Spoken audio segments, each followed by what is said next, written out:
ಭಾಗ್ಯದ ಲಕ್ಷ್ಮೀ ಬಾರಮ್ಮ.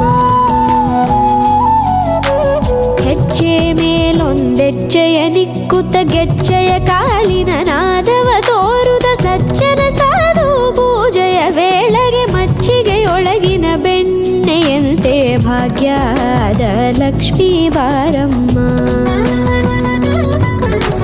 ಕನಕವೃಷ್ಟಿ ಕರೆಯುತ ಬಾರೆ ಮನಕೆ ಮಾನವ ಸಿದ್ಧಿಯ ತೋರೆ ದಿನಕರ ಕೋಟಿ ತೇಜದಿ ಹೊಳೆಯುವ ಜನಕರಾಯನ ಕುಮಾರಿ ಬೇಗ ಭಾಗ್ಯದ ಲಕ್ಷ್ಮೀ ಬಾರಮ್ಮ.